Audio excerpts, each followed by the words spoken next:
Hello and bienvenue for those of you watching around the world on our Glory YouTube page or Facebook page. We are live in Lyon, France, the beautiful Lyon, France, at the Palais de Sport. Fans are lining up to get their tickets right now. Last time we were here, a little over a year ago, completely sold out. We don't expect there to be very many empty seats again here tonight. My name is Todd Grisham, of course, alongside the former welterweight champion of the world, Joseph Valtellini. We've got 5 prelim fights for you. Which athlete are you most looking forward to seeing? Well, we have an experienced Thai fighter. I mean, he's 22 years old in Tong Fairtex, and he's making some big noises in Thailand. He's, I believe, now 6 wins in Lumpini Stadium, 5 of them by knockout. And I mean, you got to think how impressive that is as a southpaw with a left kick in Thailand. So I'm excited to see how he does with kickboxing rules, and it's his first time in kickboxing rules. Yeah, you can see we have 10 fighters in all. 9 of them are from right here in France. Tong is the only exception. He comes here for Thailand. 88 professional fights despite only being in his early 20s. Of course, coming up later tonight at GLORY60, our main event, Cedric Doumbe back in action, taking on an opponent on short notice because Harut Grigorian, the current champion, got sick and had to pull out. Yeah, and he's taking on Jimmy Vienot, who's a very difficult style to deal with. And I know he's a big underdog in this fight, but let me tell you, Vienot is very difficult. He's a southpaw, but we've seen different Doumbes lately, so I expect Doumbe to pressure and Vienot to use that Muay Thai background. That seems like a lifetime away. We've got 14 fights to call before we get to that one, Joe. Let's get it started. Into the ring we go, and Tim Hughes. Bienvenue to all of you that are already with us inside the Palais de Sport de Lyon. We welcome you to a great night of international kickboxing as Glory Kickboxing returns to the beautiful city of Lyon. Coming up later this evening, of course, it's the SuperFight Series and the return of Zinedine Hammerlane, followed by GLORY60 Lyon, and former welterweight champion Cedric Doumbe returns to the Glory ring as well.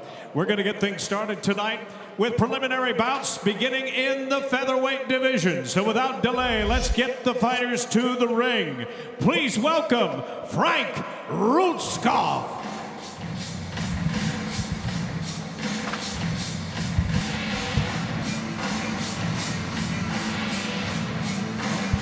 Frank Rutskov, nicknamed the Magician. Joseph, 27 years old with a 63-11 record. This is his Glory debut. Yeah, it looks impressive with his record. He's got 39 knockouts. And he says his fighting style is going to be with good timing, and he reacts, and he feels he can KO his opponent whenever he feels him. With 39 TKOs, I got to agree with him. Now making his way to the Glory ring, here is Yohan Mahmoud.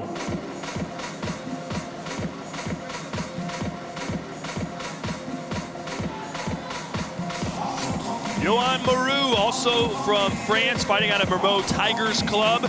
35 pro fights, only 10 losses, Joe. What do you expect to see from him tonight? Well, he's more of an efficient style.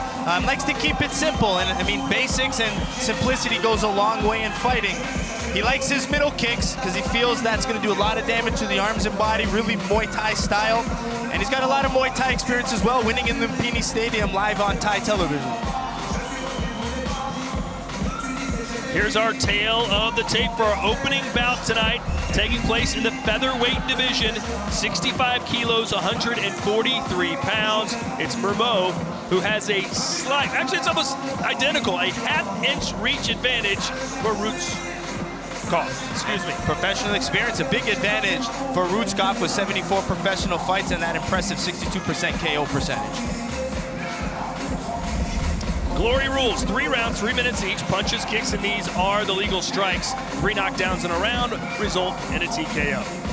Glory scoring is going to be based on the following prioritized criteria, starting with knockdowns, followed by cumulative damage inflicted, followed by number of clean scoring strikes, with an emphasis on spectacular techniques over normal techniques. Finally, if there's no clear advantage, judges are looking for aggression. Open scoring tonight. You will see, while you're watching at home, the official scores from the judges. We'll post them on your screen. They'll also be on display here in the arena, so the fighters themselves and their camps will know where they stand. Once again, ladies and gentlemen, our first preliminary bout of the evening, 3 3-minute rounds in the featherweight division. Introducing first, standing on my left and fighting out of the black corner, He comes with a professional record of 63 wins with just 11 losses, 39 of those wins coming by way of knockout.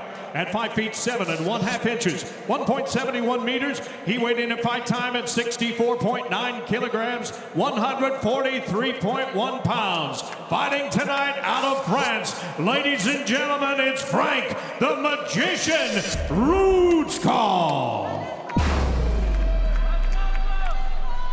His opponent fighting out of the white corner.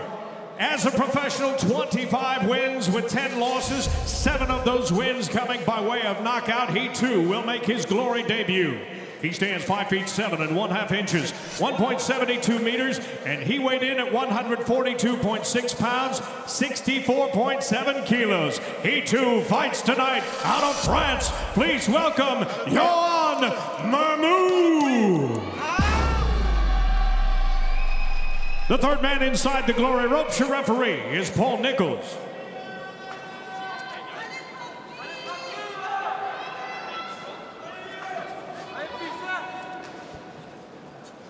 Gentlemen, you understand the rules that you're fighting to. Protect yourself at all times, obey my commands at all times. Do you have any questions? Touch gloves if you like. Push back. Judge, timekeeper.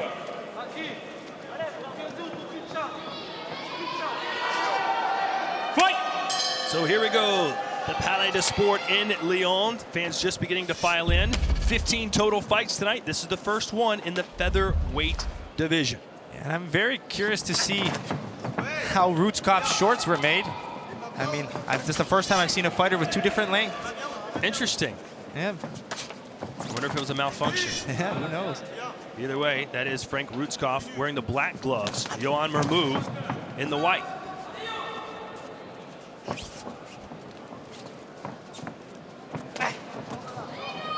Mermoud has won at Lumpini Stadium in Thailand. As he gets a kick there, it's ruled a slip.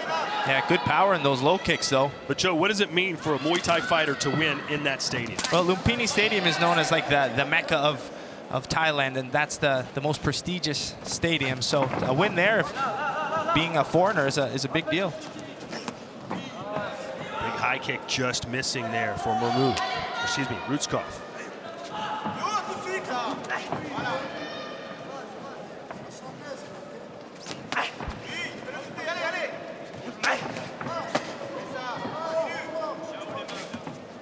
We were speaking to our music director, Marcus, earlier, /DJ. He was telling us that the floors here are concrete, the roof is concrete, and it's a lot of echo sounds from the music. And you could tell that earlier when you heard body kicks. It sounded like it echoes in firecracker going off. Yeah. Very interesting stadium, though. The seats almost go straight up. The crowd can be right down on it. Even if in the top balcony, you feel like you're in the ring. Yeah. There you see bottom of your screen.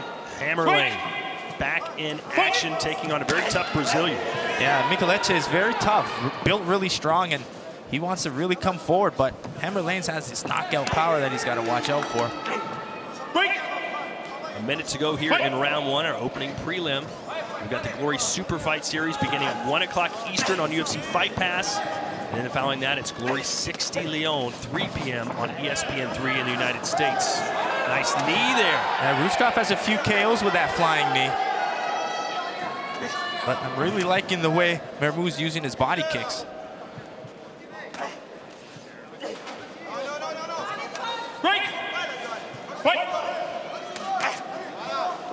Any fighter that's on the Glory prelims knows what's at stake here.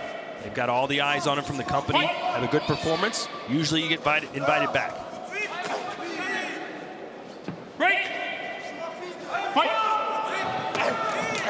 Nice left hook connects there. Rutskov. Oh, he tried that knee again and walks right into it. Looked like a left hand.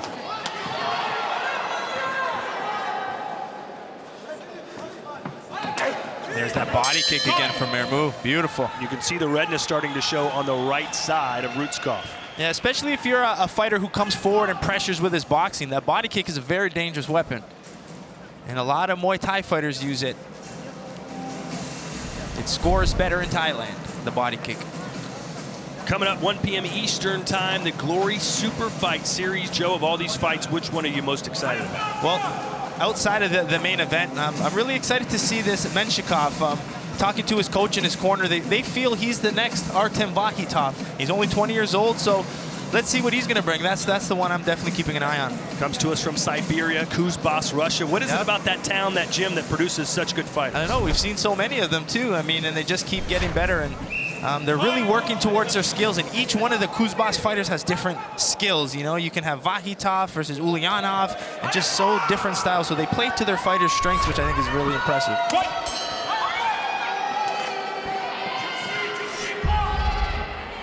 Round 2 scheduled for 3. And there are the official judges' scores. Mermu getting 3 judges to score the first round for him. Rutskov 2. How did you score that first round? Well, I gave a slight edge to Mermu. I thought his body kicks and his throughout the round did more damage. But we saw Rutskov with some good knees and good forward pressure, but I still think Mermu's scoring better.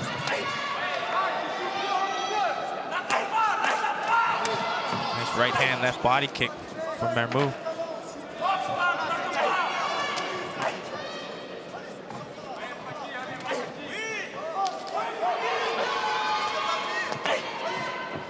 He loves that left body kick, doesn't he? Yeah, and he's mixing it with the front kick well, which opened up that nice switch knee.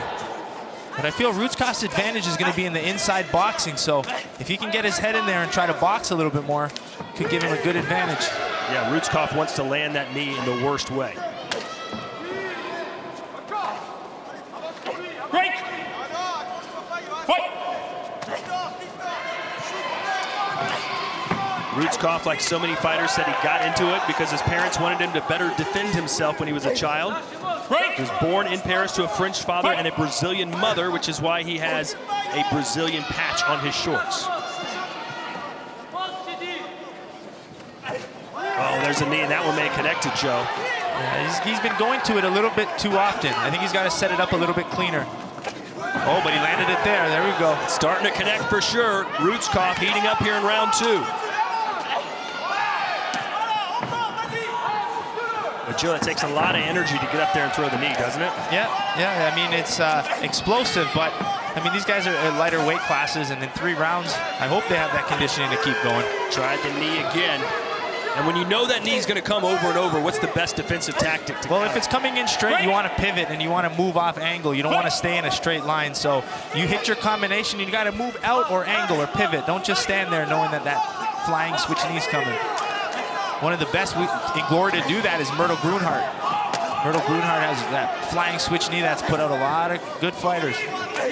Yusri Belgari's not too bad either, and you can see him later tonight here in Lyon. Former world title challenger, looking for a knockout in his return.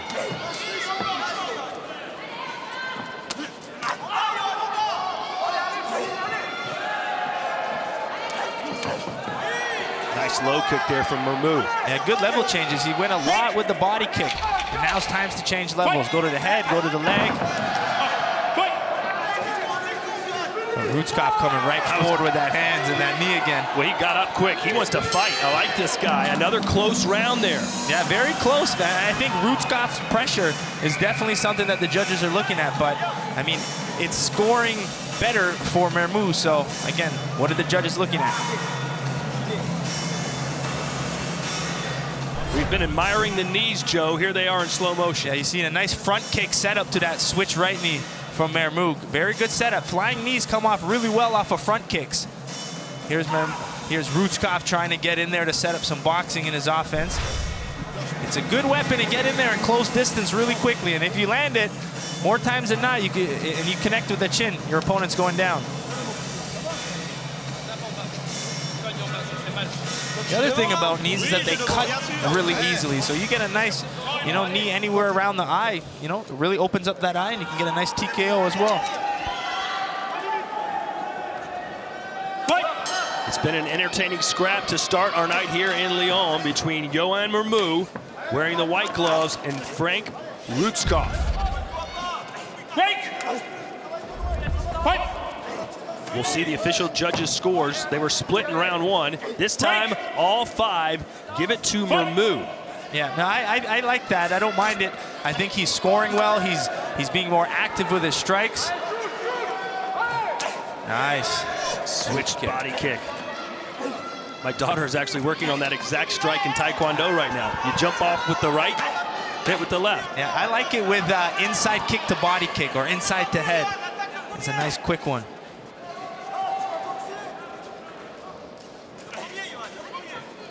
What martial art would you recommend for kids, by the way? If you eventually, if they want to be kickboxers, what would be the first thing you put them in? Well, I like the traditional martial arts to start. I started with Taekwondo, and I thought it was a great base. I mean, you learn a lot of discipline, respect, structure, good technique. So I think it's a good base for kickboxers who's starting young. So I'm doing good by having my daughters in Taekwondo. All right. A few more years, Tiffany Van Soos might be next. Hey. And this is Mexican, who knows? I can at least get him a tryout with Core Hemmers. I know I've got, you got connections. I've got those connections. You got the Glory Connects. And we have 2 women fighting tonight on our main card, and one of them extremely talented fighting out of Sweden. Yeah, Sophia Olafsson, man, she just keeps coming forward with straight punches, and she's fun to watch. And she's fighting a woman who claims she's the French cyborg. That is Cindy Silvestri. Man, she turned pro 3 years ago and has 75 professional fights, which is crazy. Like 2 a month. Fight. A minute to go here. And Rutskov needs a knockdown, Joe, or he's going to lose this fight. Yep, he's trying to pressure. He got that nice knee, but he needs to follow up with his hands. I still feel mid-range boxing is his biggest advantage. Just like that. Left hook. That's mid-range boxing that he needs to do. So you want him to abandon the knees now and go with a hand. Well, or use the knee as an enter or an exit, but mix them with the punches on the inside. Right here, I need to see, you know, some hooks, some uppercuts, some body work, some push-off low kicks. A little bit more combination work on the inside.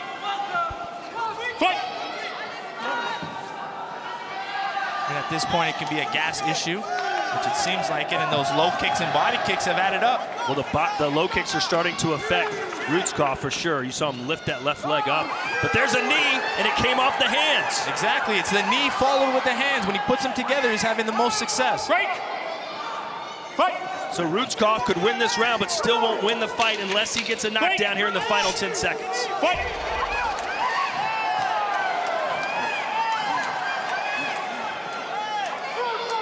And that is it. Great effort from both Johan Mermu and Frank Rutskov.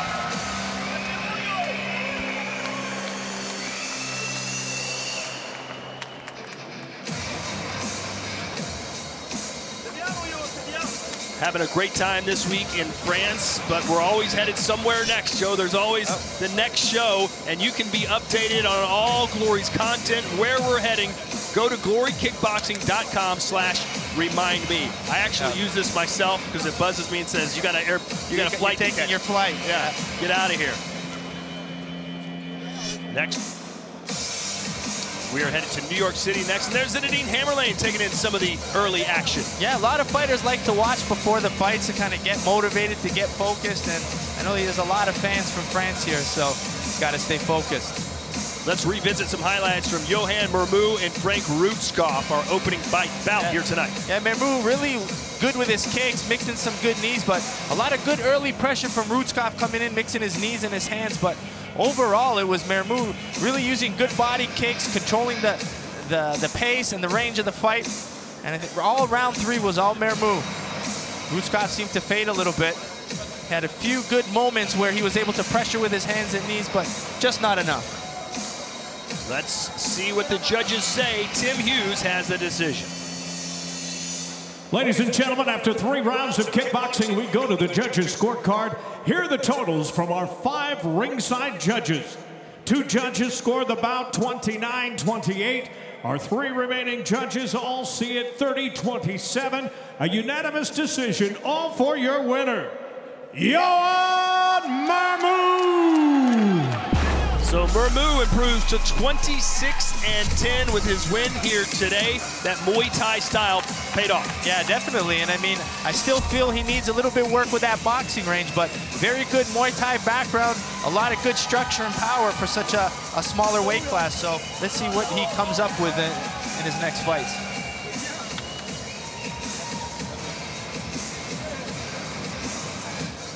Still to come later tonight, 3 p.m. Eastern time in the United States, it is GLORY60 Lyon, and right out of the gate, a fight I'm really looking forward to, Abdallah Asbiri and Victor Pinto. Yeah, just like we saw with Mermoud, Victor Pinto, actually from France, lives in Thailand, and he's going to use that Muay Thai base mixed with his evolved boxing to take on a great, exciting kickboxer in Asbiri.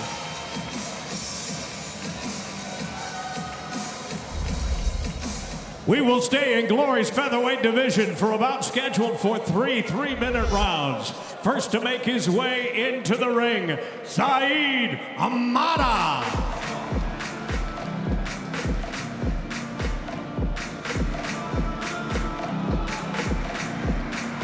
Saeed Amada, 22-5 overall with 11 wins by KO. Fighting out of Grenoble, France. 5'9", 143 pounds.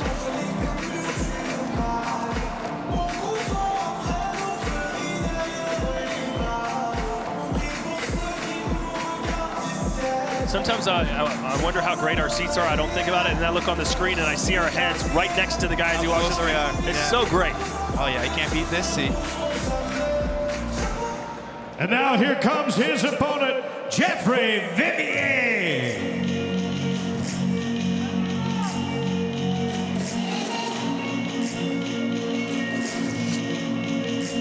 Jeffrey Vivier, another French fighter, 31 years old, a little more advanced than most of the fighters we see here tonight who are in their 20s or early 20s.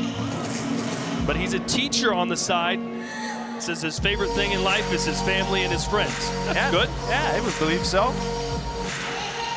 He's got this pressure and this desire to win that you need to have at the highest level, and he feels with his experience that that's going to give him the best chance of winning this fight.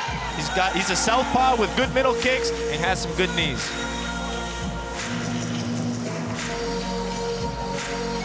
Here's our tail of the tape for this featherweight showdown. Vivier, as I mentioned, 31. Amada is 28 and has a 2-inch reach edge. Professional experience. It's Amada with the edge in fight experience as well as KO percentage.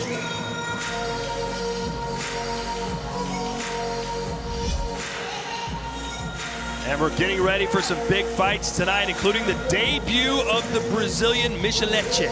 Micheleche, yeah, he's a big, strong guy. He's ready to come in there, and he's not intimidated by Hemberlane's power, so I'm pumped for that fight.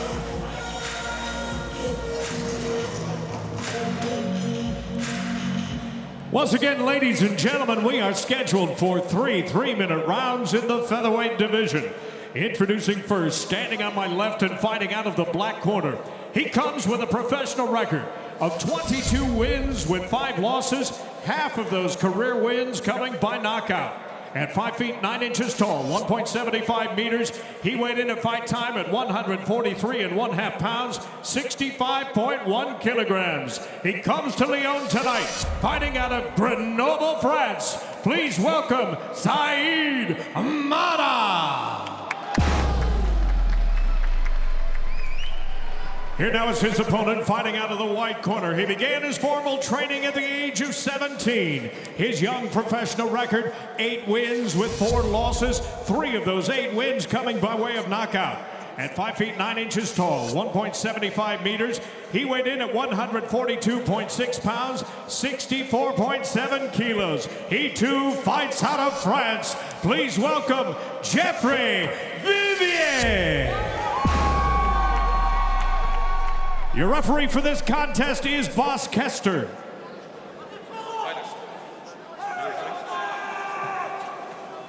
Good gentlemen, you know the rules, yeah? Obey my commands all the time, protect yourselves all the times. Touch the gloves if you want. No? Back to your corners. Boy, the referee, Boss Kester, looks like he's about to fight. Fight! Well, with that size, it's got to be Rico Verhoeven. So Jeffrey Vivier fighting out of France, wearing the white gloves, white shorts, taking on Saeed Amada in the black, who throws a straight right hand. Yeah, just like Rutskopf has those interesting shorts. That must be from the same gym. Yeah, it's interesting style, never seen it.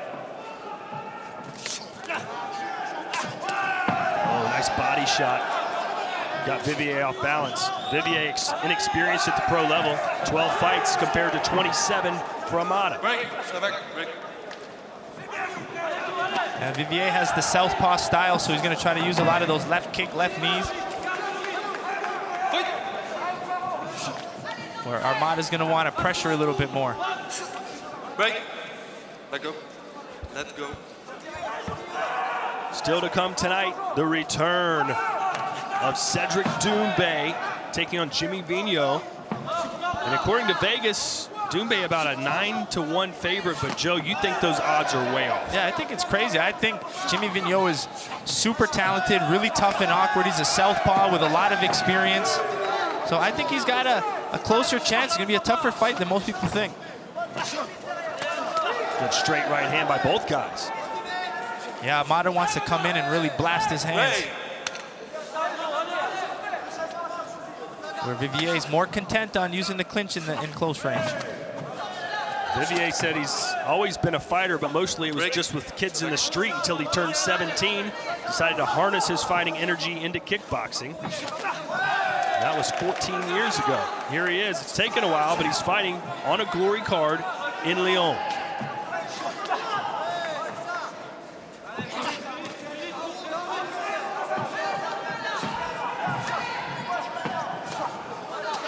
There's that pressure from Armada. Break. Oh, quick little snapping right hand for Amada. Nice left straight from Vivier to get inside. Use that left straight to try to enter with his knees. Another body kick and a good one. Yeah, good combination work from Amada.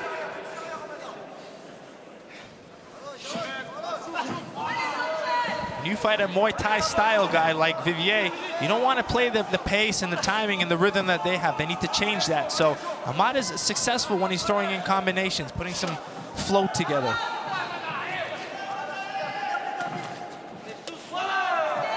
Break. Step back.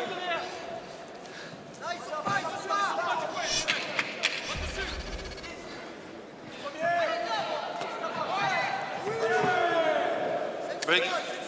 Break. Time.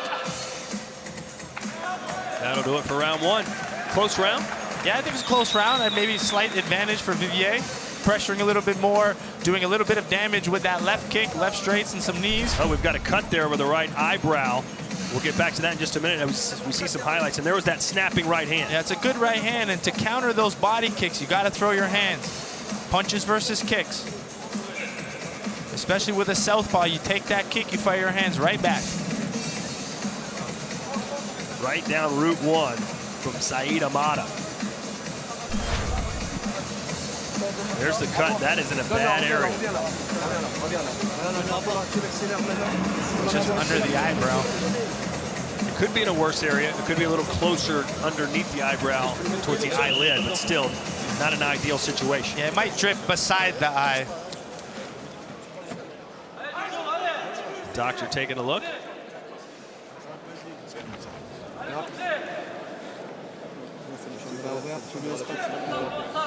See the handy cut man work. When you're in a guy's corner, you do some of that cut work?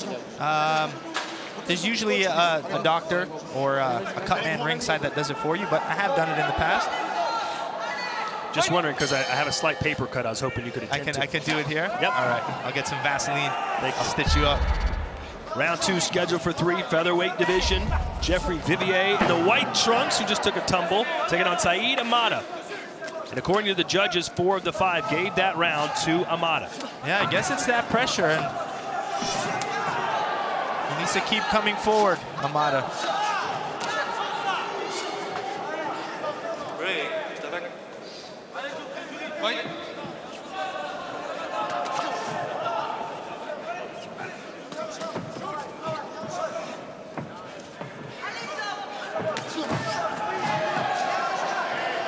That's about the 3rd time Vivier's gone down to the canvas. None have been knockouts, or knockdowns rather. Amada's staying patient. He's waiting for one of those kicks to explode with his boxing, especially that right hand. We hear of Dutch-style kickboxing. France, arguably, besides Holland, probably the most popular kickboxing country. What is French-style kickboxing? Well, French has a history of a style of kickboxing called savate, where you'll see them bounce a little bit more, move a little bit more, and be more kick-based fighting. Where Dutch style, you'll see a little bit more forward, hands to low kicks. Spinning back fist attempt there for Vivier. Oh, and that right hand, that might be a knockdown. No. But that's been the strike that's worked all night so far. Yeah, he's just patient, he's waiting for it. And then as soon as that left kick comes, that straight right of Amada goes right down the middle. We're not seeing good body language right now from Vivier. Break. But you can see that Vivier's experiences in Muay Thai, because every time in close range, he grabs right away.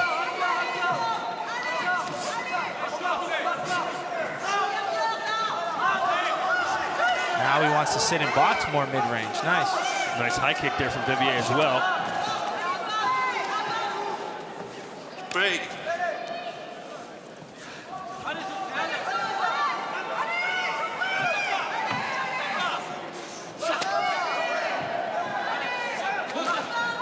Good 1-2 for Vivier. Seems like this round's still up for grabs. Break. Let go. Let go. We have Amada keep looking up at the clock. Is he starting to fade? I like when he's trying to mix those uppercuts. He does carry a lot of muscle on him, it looks like. Put his hands down, took a 1-2 for his treble. Step back. Vivier did not stop punching. Nice body work as well.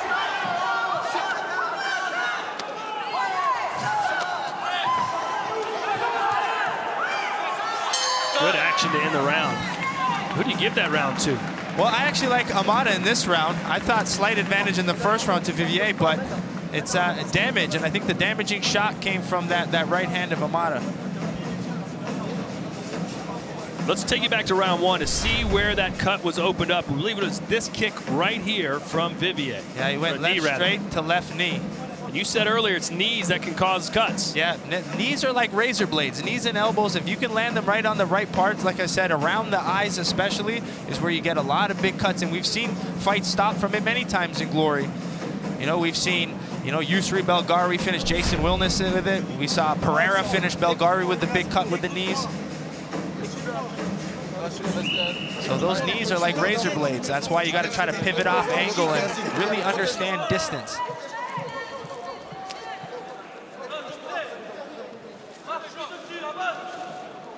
Three minutes to go between Jeffrey Vivier and Saeed Amada.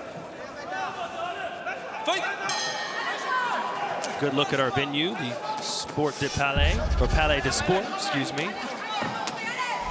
Located right next to the old Lyon football stadium. And there are the scores. 3 judges giving it to Amada, 2 to Vivier. So as things stand right now, Amada has this locked up unless something changes dramatically here in the third round.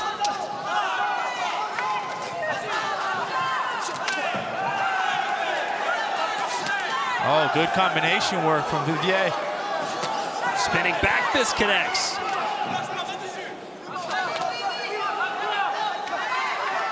Nice rear leg low kick from Vivier as well. Who right now seems to be slightly in better conditioning.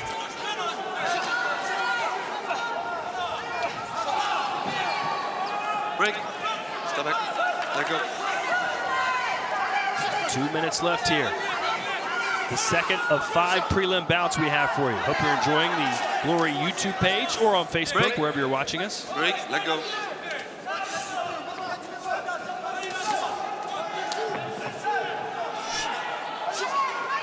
Make sure you use the hashtag GLORY60 tonight on all your social media.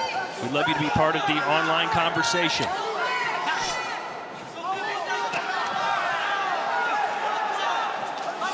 Both these guys look like they could go down at any minute. Yeah. I like that they're mixing the body, but at this point, body work might not be enough for Vivier. Amada bleeding over his eye. And out the nose is Vivier. Blood everywhere now. Two tough guys squaring off here in Lyon, France. Will we see a knockdown? 60 seconds to go. Right, let go. The redness showing all over the body right now, Vivier. And Amada found some good knees in the clinch there. Vivier had no defense to it. Stop, get up. No rest Come on, for the weary, huh? Get up. Fight. Right, let go.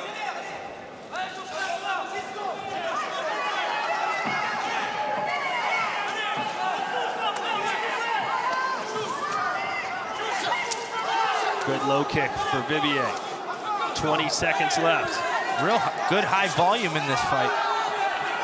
Just when you think Vivier takes over with his momentum, you have Amada come back with some good combinations as well. Right. Get up. Fight. Clubbing right hand followed by a body kick for Amada. Stop. And that's it. Is it Vivier or is it Amada? We think we know the answer. We'll find out here momentarily.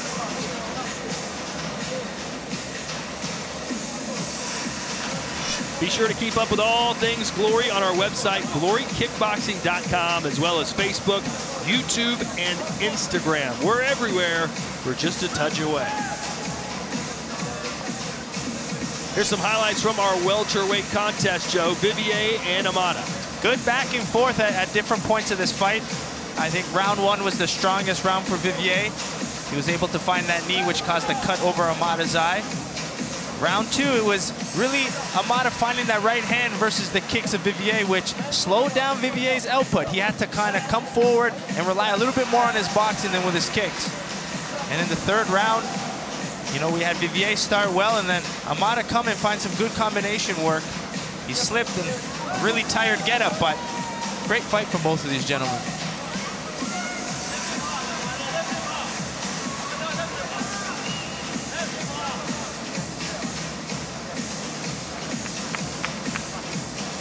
Tim Hughes tabulating the scores.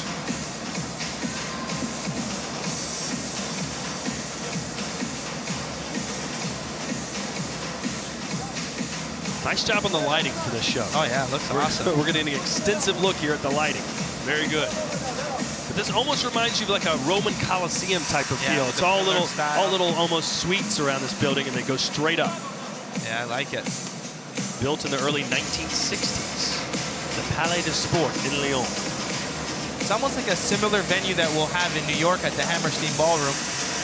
Very similar to that. I fought in that Hammerstein Ballroom back at Glory 9, and it's just that feeling is just so nice to have someone so intimate to you to get the fights exciting. And it's like fighting in someone's living room.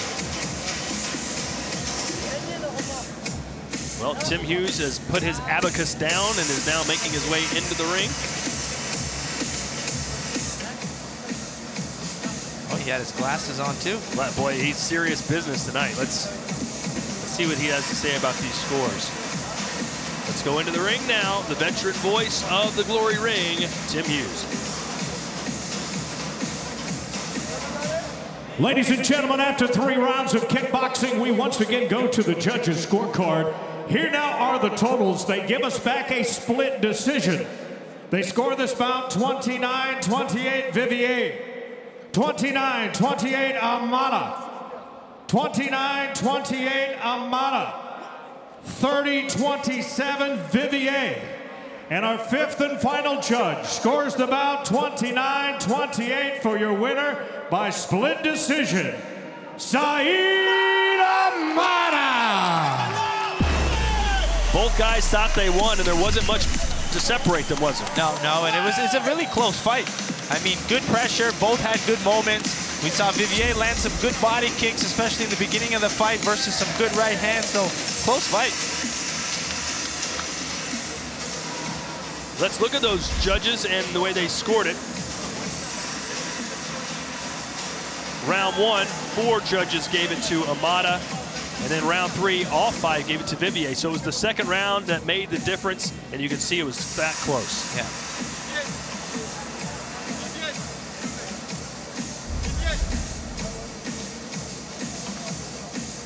So Amada improves to 23-5. Coming up next, after our prelims, is the GLORY60 SuperFight Series, 1 p.m. Eastern Time on UFC Fight Pass. We start with an all-French affair, then the much-heralded Russian, fighting out of Kuzbass, the same gym as Artem Vahitov, takes on Samuel Doumbe, and in our main event, Zinedine Hammerlane taking on Felipe Micheletti. Time now, ladies and gentlemen, for the lightweights. And on his way to the glory ring, please welcome Hafid Romdani.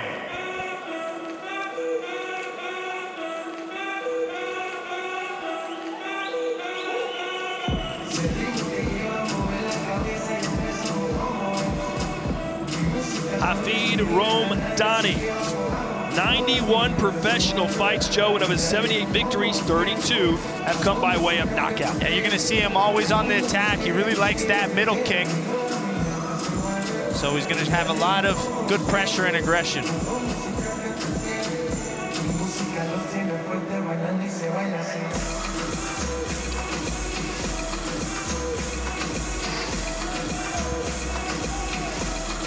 Some fighters run to the ring and others like to enjoy the process, don't they? Yeah, take their time, embrace it. Why not? This is his glory debut. And now here comes Garrick Billy.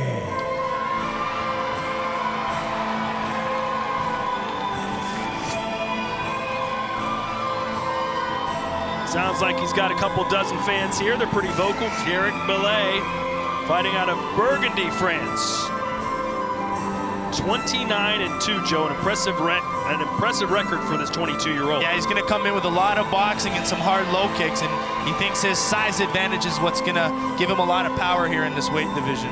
Let's look at our tail of the tape for our third fight on the prelims, and it takes place at 69.6 kilos for Belay, 68.6 for Romdani. With professional experience, big edge for Romdani. More than 3 times the fights. KO percentages pretty even. This lightweight contest scheduled for 3 3-minute rounds. And introducing first, fighting out of the black corner. He's a kickboxing veteran at over 90 career fights, consisting of 78 wins, 10 losses, 3 bouts scored even, and 32 career knockouts. He stands 5 feet 10 inches tall, 1.78 meters, and he weighed in at fight time at 151.2 pounds, 68.6 kilograms. Fighting out of France, ladies and gentlemen, introducing Hafid Romdani. Here now is his opponent, fighting out of the white corner. He arrives in Lyon on a 5-fight winning streak. His career record impressive, 29 wins with just 2 losses. 13 of those wins coming by knockout. At 5 feet 11 inches tall, 1.80 meters, he weighed in at 153.4 pounds, 69.6 kilograms. He's here tonight, fighting out of Burgundy, France. Once again, ladies and gentlemen, here is Garrick Billy. And your referee for this contest is Tobias Gerald. Gentlemen. Okay, guys, you know the rules you're fighting to. Respect my commands at all times, obey my commands at all times. Touch glove if you like, and back to the corners. You can hear this place starting to buzz a little bit. They want to see Garrick Billy do his thing. Timekeeper, ready, fight! Scheduled for 3 rounds. Lightweight division. Nice low kick to start things out for Belay. Yeah, he's got that nice, tall, long frame. Started off with a nice jab low kick. Now return with a nice counter low kick again. Prides himself on hard boxing and hard low kicks. And you can tell how educated this crowd is. They're applauding low kicks. Absolutely.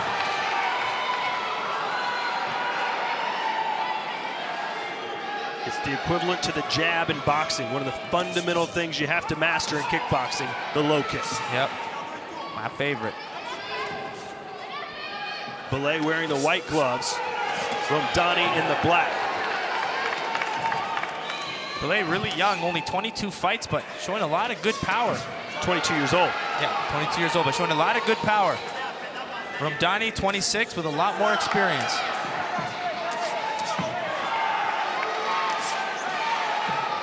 Ramdani just walking straight forward. Well, being the shorter fighter, he's got to close that distance down.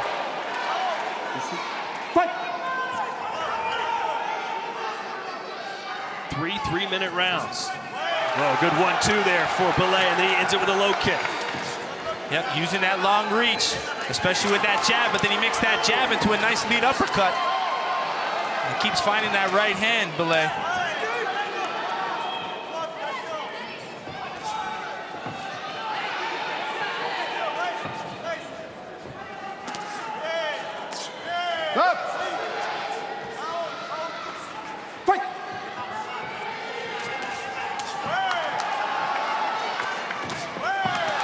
He doesn't have much left in that lead leg, Ramdani. He's breaking it down. We're not even 2 minutes into the first round. That Belay jab low kick is vicious. Obviously, Joe, one of the things you can do when your front leg is getting torn up is to switch stances. What else can you do? Well, you can move a little bit more, not sit so heavily on your punches.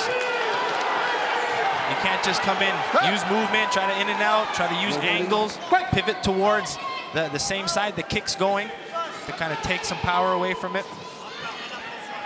Or pull the leg away, try to slip. Another low kick for Belay. Yeah.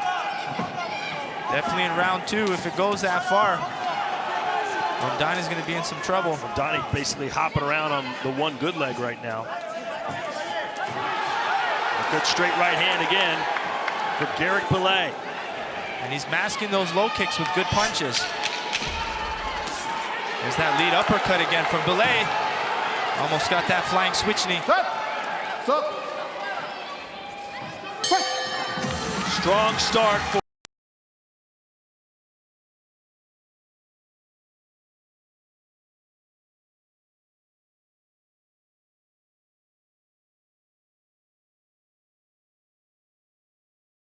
low kick, beautiful combination. Especially here when you see Ramdani kick, he stepped in with those nice long 1-2. You saw Ramdani land some good punches himself, but ultimately that round was all the low kicks of Belay set up with his nice jab. Beautiful overhand right from Ramdani.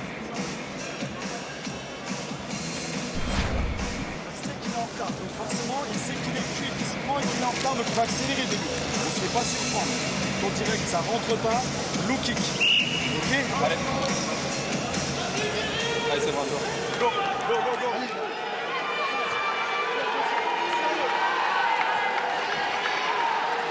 Fight!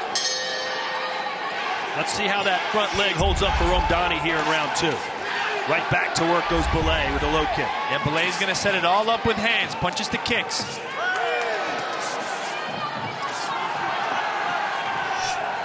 We saw Ramdani find some success with that overhand right. Let's see if he can set that up.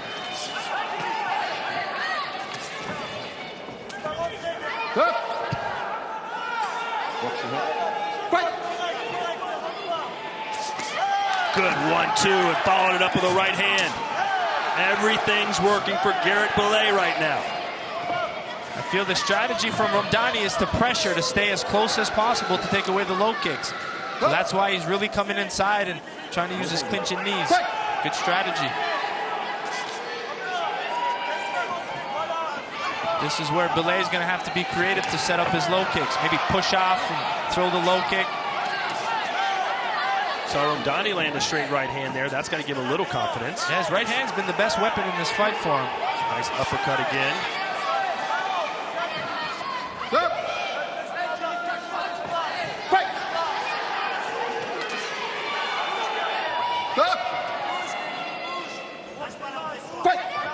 Belay not throwing as many low kicks this round as he did in the first. There's one. Just found it, yeah. It's that extra pressure of Ramdani that's making it a little bit more difficult.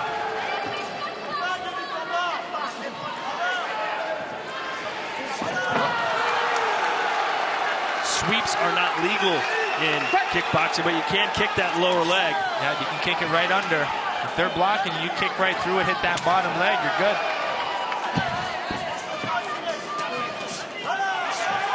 Nice uppercut there with the left hand, and that may have hurt Romdani. Belay looking finish here. Romdani's feet are all over the place. This is where Belay needs to stay patient and maybe mix in the low kicks. Romdani's too busy defending his head and leaving his legs open. Oh, nice body shot. The way he slipped off of that to land it was brutal. Oh, Romdani, one tough customer. He's taking some huge shots. Still coming forward. Boy, I'd love to see that body shot in our replay after this round, if we can pull that up. Oh, yeah, he slipped his head right to the left to land that inside body shot. Beautifully timed, good counter.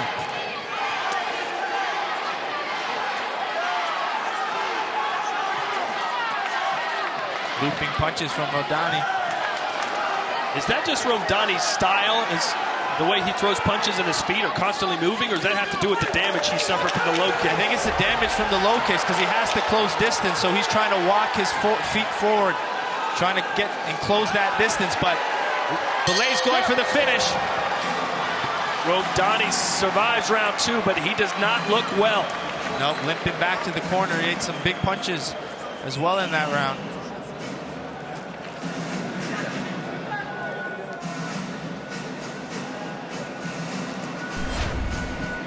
A lot of impressive work from Belay, especially with these straight punches, mixing in the low kicks, but Romdani did a good job defending these low kicks early on in the round. But just the boxing of Belay is just doing really well this round. Romdani's pressure style was working until the end, until Belay found a nice little combination here, which almost put Romdani out.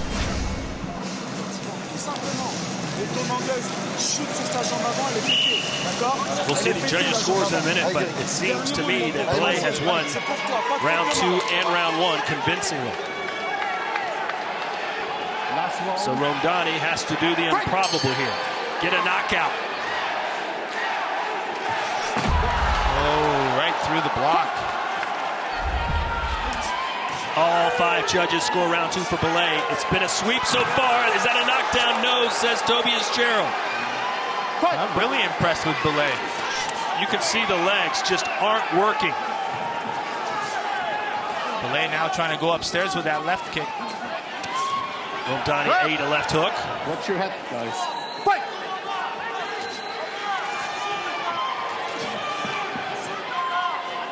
His foundation is not there, which makes it almost impossible to get anything behind your punches or your kicks, of course.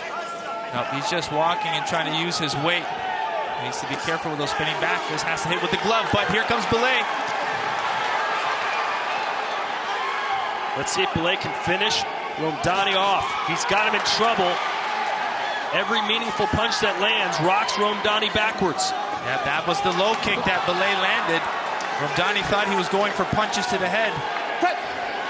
Romdani's basically going to have to sleep in an ice bath for 3 straight days to get these legs to go back down. But watch how Belay's throwing these low kicks. He's cutting them down, which actually causes more damage.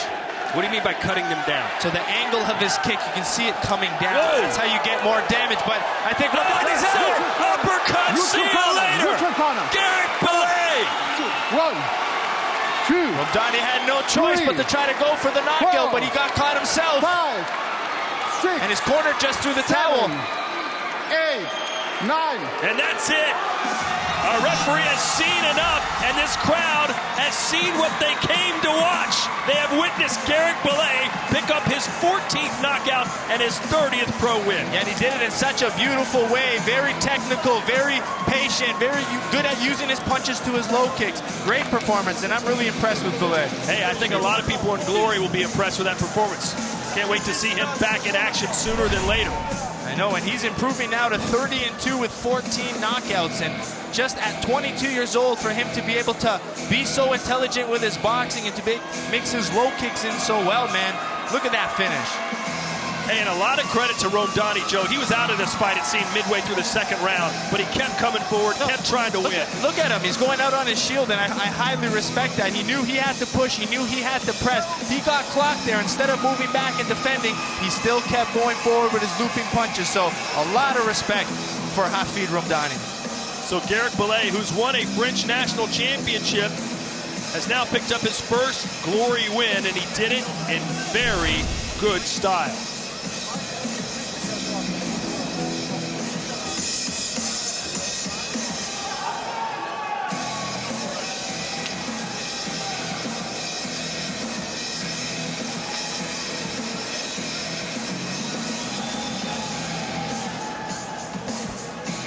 Take a look at some of the highlights from the whole fight.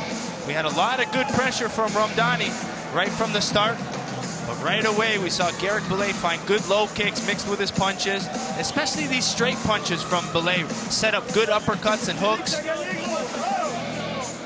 Same thing in round two. You can tell that Ramdani's leg was hurt after the first, but he just kept coming forward, kept pushing, trying to close that distance to avoid the low kicks, but that's when Belay found his punches. In the mid-range. On the outside, Belay did that. Worked his low kicks, changed it up. And on the inside, he found his boxing. So ultimately got that beautiful KO finish. Angling off, mixing his uppercuts. Really talented for such a young age. Let's make it official now. Into the ring we go, and Tim Hughes. Ladies and gentlemen, our referee Tobias Gerald has stepped in and called a halt to this contest with an official time of 1 minute 42 seconds of that third round, declaring your winner by technical knockout, Garrick Belay. Put yourself in Core Hemmers, our director of fighter personnel. You're in his shoes right now, Joe. What do you say to Garrick Belay? Well, I tell him to keep working hard, and we're going to get him back, because I think he can make some good matchups in the lightweight division. Especially his age is what makes it really impressive. I mean, 22 years old, to have a record like that and a performance like that, I think the future is bright for him. And again, we do have a lot of young, talented lightweights. We've seen guys like Chris Baya, Johnsy, Bestati, Koprivlinsky, a lot of young, talented fighters in that division that would match really well against Garrick Belay.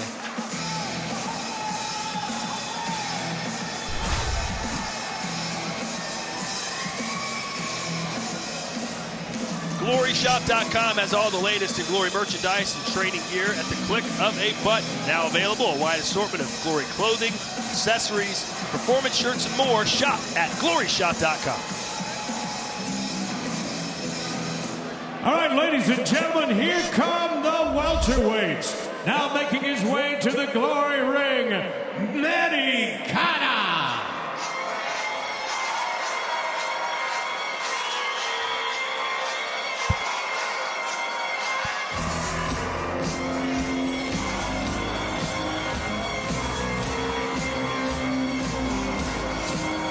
There's Manny Kana being active on the runway.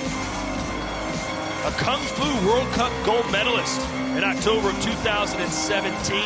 Thinks he's a well-rounded mixed martial artist. Yeah, on top of that Kung Fu background, he started with boxing, so he has some good hands. And some of his favorites and his best moves is his hand speed. So let's see how he can mix those Kung Fu style kicking with his fast hands. And he says he fights in the savate style. Are you familiar with that? Yeah, savate, it's just a form of kickboxing, just more of the French style.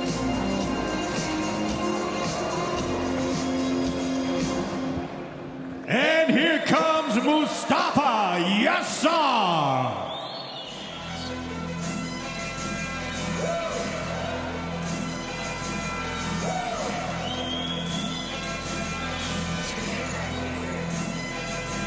Mustafa Yassar, fighting out of France, 12-2-1. That's his professional record. 5 of his wins coming by knockout. Yeah, has a lot of knockout power on his record, so he kind of goes in with everything he's got. Here's our tail of the tape for this welterweight battle. Mustafa Yassar, 26 years old. He'll have a 2-inch reach advantage and a 2-inch height advantage over Kana. Professional experience, 1 fight advantage for Kada, but the KO power's got to go to Yassar. Once again, ladies and gentlemen, we are scheduled for 3 3-minute rounds in Glory's welterweight division. Introducing first, fighting out of the black corner. He is a 2015 WAKO World Cup gold medalist. As a professional, 13 wins with 3 losses, 4 of those wins coming by way of knockout. At 5 feet 11 inches tall, 1.80 meters, he weighed in at fight time at an even 168 pounds, 76.2 kilos. Fighting tonight out of France, introducing Manny Kada.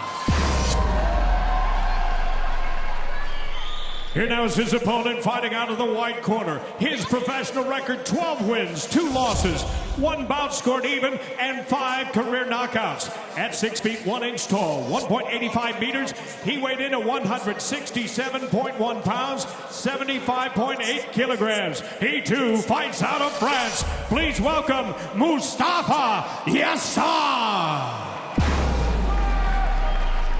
And once again, your referee in charge is Paul Nichols. Gentlemen, you understand the rules that you're fighting to. Protect yourself at all times, obey my commands at all times. Do you have any questions? Touch gloves if you like. Push back. Judge. Manny Kada said he's been watching Glory since day one and had no doubt that one day he'd be fighting on this stage. So here's his opportunity. Let's see how he handles those nerves. Manny Kada in the black gloves, Mustafa Yassar in the white. Solid kicks from the start from Yassar. All of Yassar's fights have actually been under Muay Thai rules, except for one when he faced Jimmy Vienot, who'll be seeing later tonight. That was a loss in 2016. That's still to come later. Jimmy Vienot taking on Cedric Doumbe in the main event of GLORY60. But first, the GLORY SuperFight Series, starting at 1 p.m. Eastern on UFC FIGHT PASS. Kada needs to keep that right hand tight because Yassar's got a very quick left kick that changes levels. You see him trying to switch when he has that opportunity, but good right hand from Kada. Break. Fight. Yassar built very similarly to Yusripo Garwi, who we'll see later tonight. Tall, thin, and ripped. Yeah, a lot of good power as well.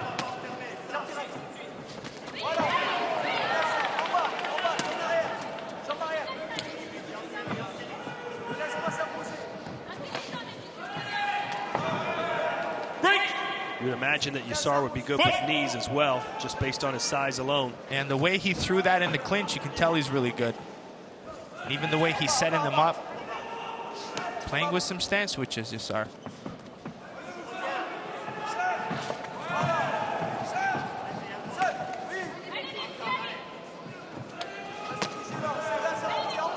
Yassar likes that high kick. Likes the left hand too, a nice hook. And all of a sudden, Kada is reeling here. Scampering back to the ropes, but now fighting back. Yeah, Yassar's really mixing his punches, and now he wants that knee off that clinch. Let go.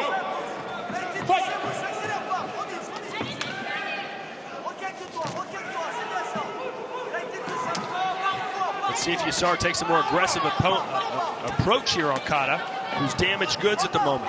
Kada's just thrown 3 hard low kicks, now following with his punches. I think he recovered really quickly from that. Break. Now holding it. Fight.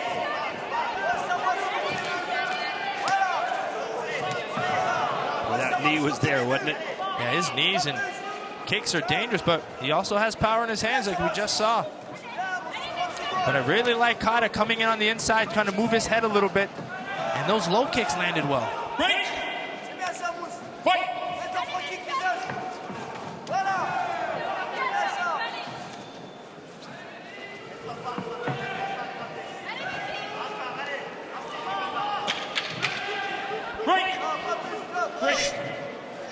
And they will lay down and hug each other. That looked quite awkward. Like Yassar had him in a guillotine choke there. That's it for round one. A good start for Mustafa Yassar.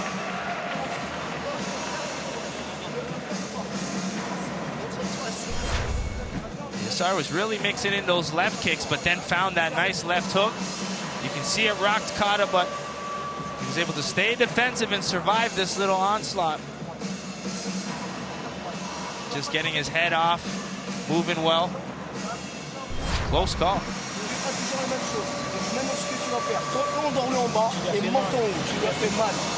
l'as sonné, tu l'as accéléré, il fallait pour reposer ta boxe là comme elle était, et après là, tu repoids. Parce que tu touches avec tes droites. Mets ton corps, mets pas les coups, tes genoux, c'est très bien tes genoux. Mets tes tranquilles. Donne-moi ça.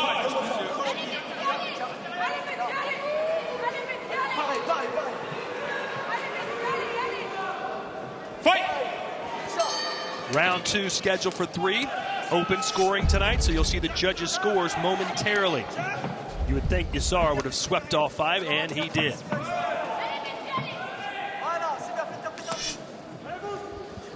5 judges tonight. You prefer that, or you like the 3 judges? Oh, wait a minute now. Right hand lands for Kata. Yeah, things are getting interesting. Kata's finding some of his boxing in his low kicks. Usually in the U.S. we have 3 judges, but these guys are opening up, boy. Lefts and rights, that connects, and down goes Yassar. What a turn of events here for Kata. 2, 3, 4. He just had to get 5, inside that reach and that left 6, kick to get him to land his hands. 7, 8. Gloves up. Fight. So Kata has turned this fight around. Almost went down in round 2, puts Yassar, or round 1 rather, and puts Yassar down in round 2. Neutral. 1. And there was a body shot. Almost a hidden one. I didn't see it, Joe. No, I didn't see it either. 4, 5, 6. Doesn't look like he's going to get up from it. No. That is it. It is over. Manny Kata. What a finish for him. He was in big trouble in the first and then came out guns blazing in the second. It was a punching firefight, and he got the best of Yassar to the head, and then a body shot. Here's the work again from Kata. Yeah, even in that exchange, he hit a few shots, but he stayed aggressive. He stayed coming forward, and that's how he ultimately got that knockdown there. You can see him. He took some shots, but he stayed in there to keep throwing back, and it was that left hook right hand that put Yassar down. And then here's the body shot. Let's see if we can see it. Oh, it looked like a right hand there, just behind the ear. It looked like a small left knee. Looked like a knee in the clinch, didn't it? Right there. Yeah, it was perfectly timed. You can see it. Nice knee to the liver off the clinch. You hit the button, it doesn't take much. Il fallait certain qu'il accélère au 2e round. Si tu l'as dépassé, tu l'as pris au 1er round. Tu vois, il fallait tout de suite s'y attendre.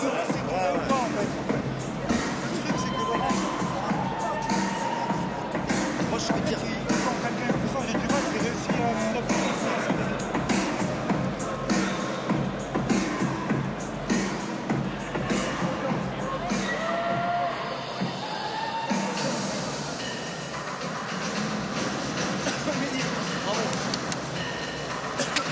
Quite a performance from Manny Kata, making his Glory debut. He'll improve to 14-3 with 5 wins by KO.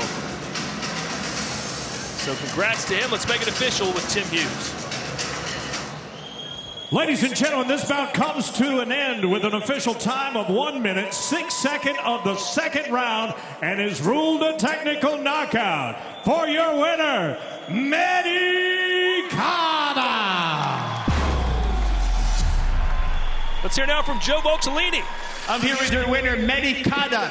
You were almost finished in the first round. How badly hurt were you? On est ici avec Manny Kata. Manny, tu as presque terminé dans le premier round. Comment tu te sens? Je suis très content pour cette victoire. Un grand respect à mon adversaire. Je suis très content pour ce combat. On a mis en place une tactique. J'ai réussi à la respecter. Du coup, je suis très content. I feel really good right now. I know my opponent trained really hard. He had a really good technique, but I finished it and I feel awesome. It seemed like you had to get inside his long kicks, but what was your corner telling you in between rounds? Ça paraissait comme si tu devais rentrer un peu plus. Qu'est-ce que ton coin te disait pendant le combat? Il me demandait de rester vigilant, de faire attention à ses points forts et de rentrer petit à petit, développer ma boxe, l'imposer petit à petit. They were saying to stay diligent, stay focused, keep stepping in and going in for the punches, and try and finish it. Yeah, it was ultimately that knee that did the damage. It didn't look like it landed too hard. How did it feel when you landed it? Ça paraissait comme si c'était le genou qui a fait tout le damage. Et est-ce que c'est comme tu le sentais? Alors oui, j'ai réussi. J'ai vu que je l'avais touché en anglaise. Vu qu'après je l'ai touché, j'ai voulu placer un genou pour essayer de finir, quoi, pour pas qu'il se relève juste après. Yeah, when I hit him with the knee, I felt like it was definitely gonna be over. So I wanted to finish it and make sure that he wasn't gonna get back up. All right, congratulations, you're winner, Manny Kata. Here's that knee one more time. A little sneaky left knee right to that bottom rib there in the liver area. And that was all it took as Medicata picks up his 5th professional knockout, by far the biggest of his career. And there's the celebration. So 4 fights down, 1 to go here on our prelims. And it's the much highly touted debut of Tong Fairtex fighting out of Thailand. Coming up after our prelims, top of the hour, it's the GLORY60 SuperFight Series, the main event. The return of Zinedine Hammerlane, who has an outrageous 86% knockout ratio in the light heavyweight division. Yeah, and he's got that knockout power that just comes out of nowhere. He'll stay really patient, but when he lands that right hand, he tends to put everybody out. Here's the rest of that card. Again, 1 p.m. Eastern time on UFC FIGHT PASS. The main event, France versus Brazil. The same could be said for that heavyweight battle. Mamadou Lamine Sen taking on Bruno Chavez, Joe. Yeah, Lamine Sen has 12 wins, all by knockout, so I'm curious to see how good that knockout power is against that tough Bruno Chavez. Still to come, ladies and gentlemen, the GLORY60 SuperFight Series beginning at the top of the hour, followed, of course, by GLORY60 Lyon. But the last of our 5 preliminary bouts scheduled to take place in the featherweight division and scheduled for 3 3-minute rounds. First to make his way to the ring, please welcome Victor Bordage.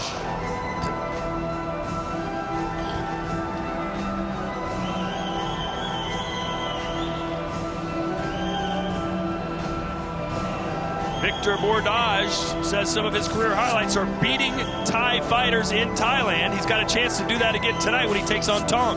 Yeah, Tong is very experienced, but Bordage isn't intimidated. He really likes to come forward. He's got really good low kicks. So I'm really excited to see what the young 21-year-old can do against the experienced Thai. And now here comes his opponent, Tong Fairtex.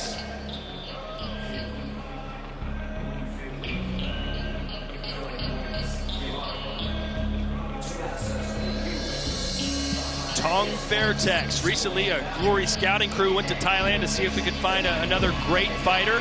And this guy, for some reason, jumped off the page. Yeah, and they found him at Lumpini Stadium. He's won 6 of his last fights, 5 by KO, and they have come from that southpaw body kick, which, I mean, if you watch Muay Thai, it's hard to finish Thais with body kicks, and to get 5 out of his 6 fights by KO, that's an impressive stat to have. Here is our tale of the tape. Both these men in their early 20s. Tong is 2 inches taller and will enjoy a 4-inch reach advantage. Professional experience, big edge for Tong Fairtex. But again, this is his first kickboxing rules fight where Bordage has experience in kickboxing rules, and that can give him an advantage. Once again, ladies and gentlemen, this bout scheduled for 3 3-minute rounds in Glory's featherweight division. Introducing first, fighting out of the black corner. He comes with a professional record of 21 wins with just 4 losses. Standing 5 feet 7 inches tall, 1.71 meters. He weighed in at fight time at an even 142 pounds, 64.4 kilograms. Fighting tonight out of France, introducing Victor, the Celtic Warrior Bordage. His opponent, fighting out of the white corner at the age of 22, comes to us listed as a Lumpini Stadium rising star. His professional record, an incredible 65 wins, 20 losses, 3 draws, and 25 career knockouts. He stands 5 feet 9 inches tall, 1.75 meters, and he weighed in at 142.6 pounds, 64.7 kilos. He comes to Lyon all the way from Pattaya, Thailand. Please welcome Tong Fairtex.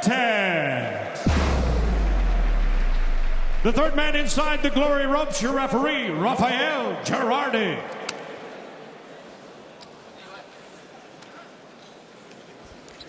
This fighting K1, okay? No elbow. Okay? Question? Good fight.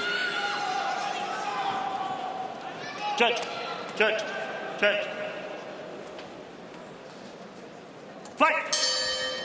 So here we go. Tong Fairtex, 22 years old, wearing the white gloves immediately with a high kick and another one. Yeah, right away you're going to notice is that southpaw left kick of Tong. He's going to throw it over and over again. He spent the last 2 months focusing on kickboxing rules. He's thrown 4 already in 15 seconds. A little buzz here in the crowd. Wondering, what is this guy doing?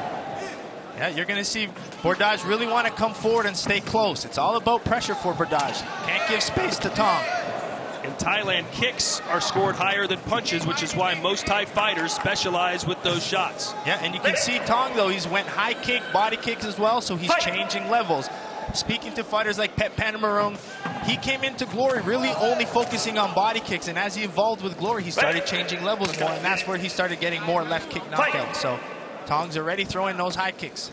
And for those of you not familiar with Thai fighters, as he throws and lands another one, his last name, Tong, is not really Fairtex. That is his sponsor, the gym he fights out of.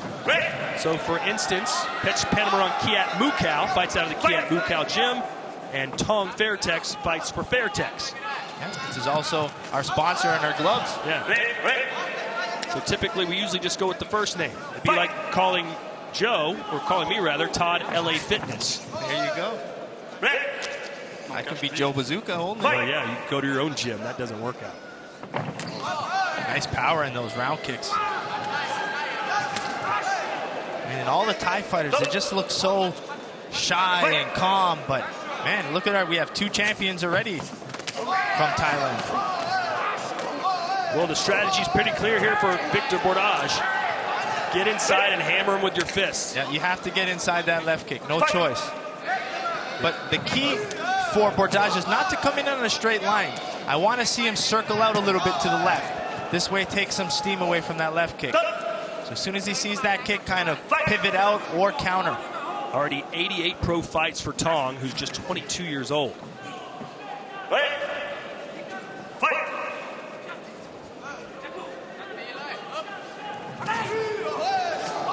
Six wins in a row for Tong, 5 of them by KO in Lupini, which is extremely impressive. And now he's starting to mix his knees because he knows Bordage has to pressure. So on the outside, he whips the long kick, and then he's going to try to time his knees when Bordage is coming in. There it is. This is his first ever kickboxing fight, ladies and gentlemen. The rest have been Muay Thai. And you can see this dominant southpaw style in Pet Panamarone, Cedric, and it gives a lot of that Dutch-style kickboxing some trouble.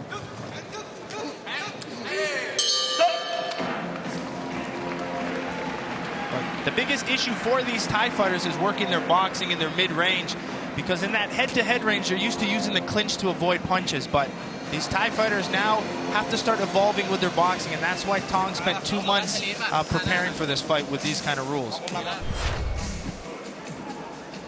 You can see some of the kick work of Tong, just repeatedly throwing them over and over again. But good job on Bordage, keeping that right hand pinned to his head. But the issue is he doesn't know what level it's going at, and that's what makes it a tricky left kick. It could go to the body or it could go to the head. We haven't really seen many low kicks.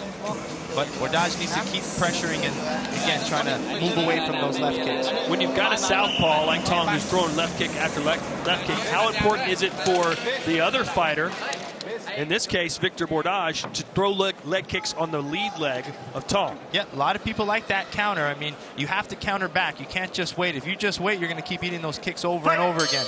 So guys like Van Roosmalen, when he fought Cedric, would take the inside leg out, which works really well. Some people like to come with his punches like Bordage is doing now. Yeah, his corner said, go out there and turn this into a street fight. Yeah, go. You can't sit there and play a technical fight with someone like Tong. Go and fight.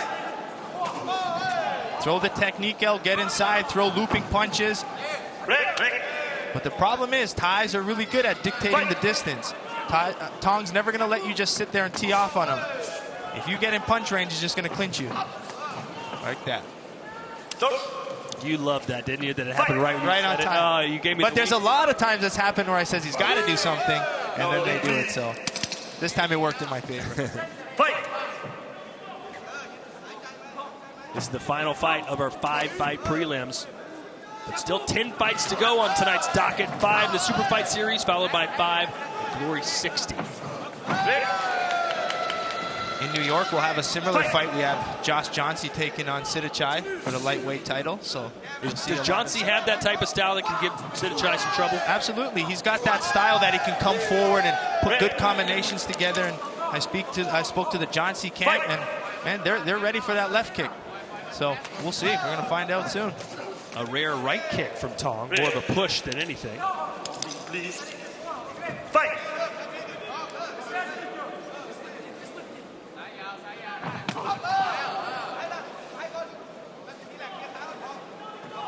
Fight! Even when it hits the gloves, it does some damage. Oh, yeah. Fight! The issue is the conditioning. To continually press forward like Bordage has to, it's really tough, especially when you keep kicking, eating knees and kicks when you're coming in. Fight!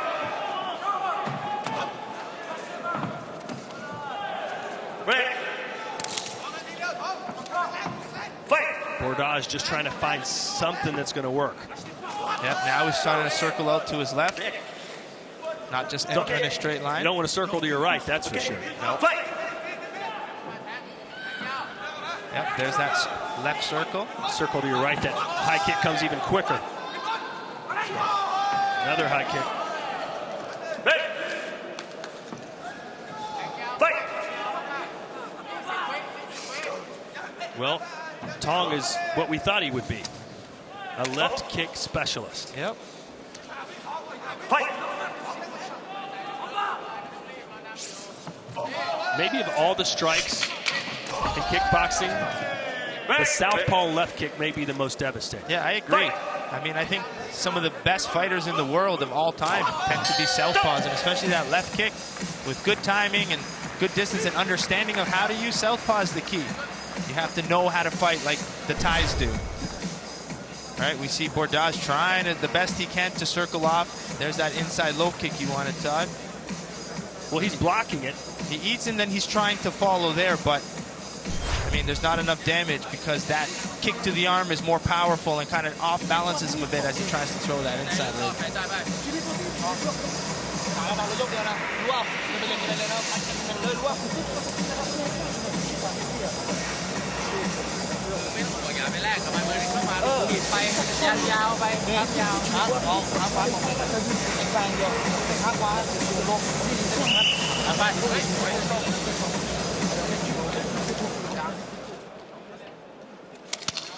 Listen. Okay.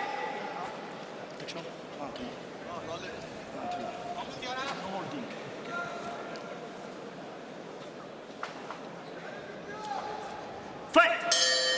3 minutes left. France versus Thailand here. Our featured prelim. It's been all Tong so far. Another sweep there in round 2. There's some frustration boiling over. Fight! Yep, he needs to do something to take that rhythm off.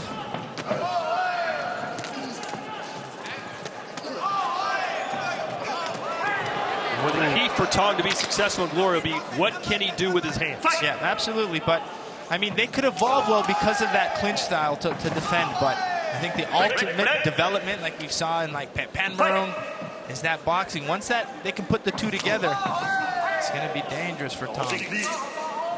Fight! A glance up to the clock there for Tong.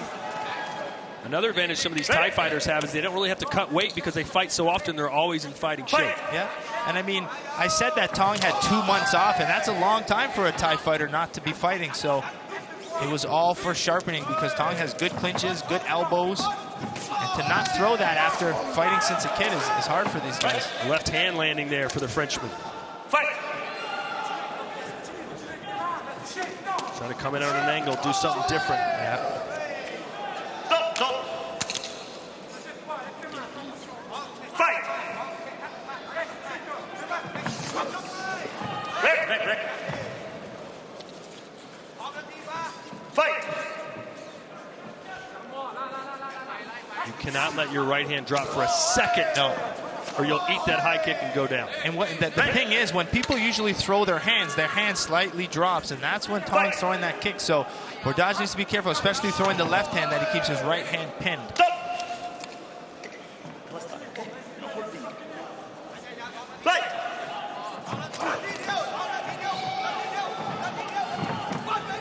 Nice angle work from Tong. Bordage just can't seem to find anything. Well, maybe, wait a second, landed the left hand there. He wants to go right after the Thai fighter, thinks he might have him hurt a little bit.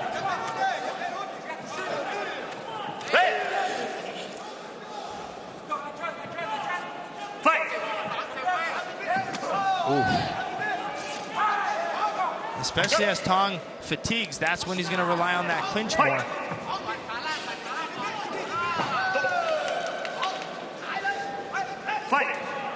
20 seconds to go here, third and final round.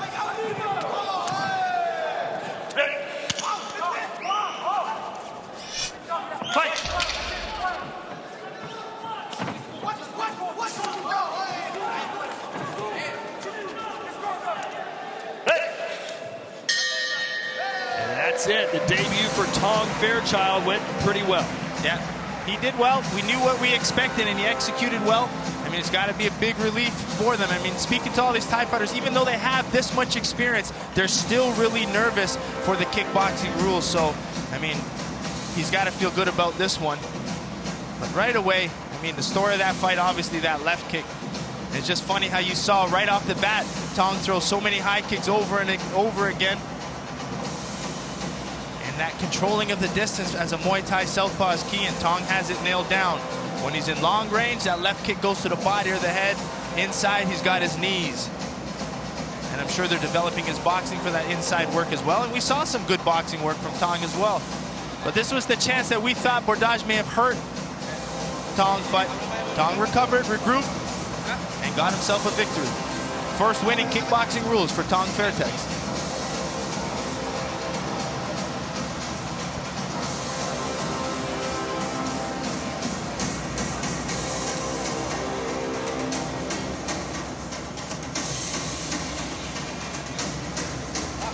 Big night coming your way, starting at the top of the hour over on UFC Fight Pass. 5 more fights, including the main event. Zinedine Hammerlane taking on Felipe Micheleche from Brazil.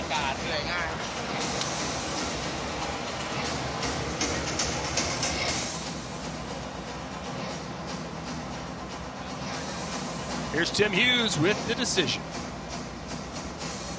Ladies and gentlemen, after 3 rounds of kickboxing, we go to the judges' scorecard. Let's look at the totals from our 5 ringside judges. One judge scores about 29-28. The other 4 all see it 30-27. For your winner by unanimous decision, Victor Bordage. No. I think that's a wrong. Mix-up. I think that is wrong.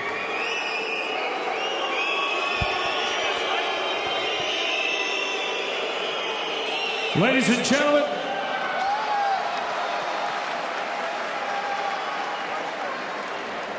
gentlemen, we have a correction. The scores remain the same, 29-28, 4 times 30-27. The winner, Tong Fairtex. Joe, you were about to lose it. I looked at your face. You're about to get enraged. I don't know if I was getting enraged, but I definitely didn't agree with that. Well, we had open scoring. I was like, wait a minute. They've been playing us here. Yeah, I've been touting that all night. Either way, Tong Fairchild gets a win in his glory days. Excuse me, Fairchild. What am I thinking? An actor? We're all rattled right now. Tong Fairtex with the win in his glory debut. How competitive can he be right now in the featherweight division? Well, I think with his experience, he can be good. And being a southpaw, that's awkward with a good left kick. I mean, you can go as far as someone like Pep Panamaru, and look what he's done. So, again, up and beyond for Tong Fairtex. So coming up next, we go to the Glory SuperFight Series. That's 1 p.m. Eastern Time on UFC Fight Pass. There is the card. And after that, we move over to ESPN3 in the United States. 3 p.m. Eastern Time. 5 more fights including our main event, Cedric Doumbe versus Jimmy Vienot. Yeah, kickboxing versus Muay Thai of Vienot. Very interesting. Vienot, stepping up to fight Cedric Doumbe, and Doumbe changing, wanted the title, but Vienot's going to look good, and I think as the big underdog, I mean, I don't necessarily agree with that. I think his southpaw, like we just saw, could do a lot of toughness for Doumbe. Can't wait to see that one right out of the gate either. Esbiri versus Pinto. We appreciate you joining us here on our Glory YouTube channel or Facebook page for our GLORY60 prelims. We head over to UFC Fight Pass at the top of the hour. For Joseph Valtellini, I'm Todd Grisham. We'll see you then.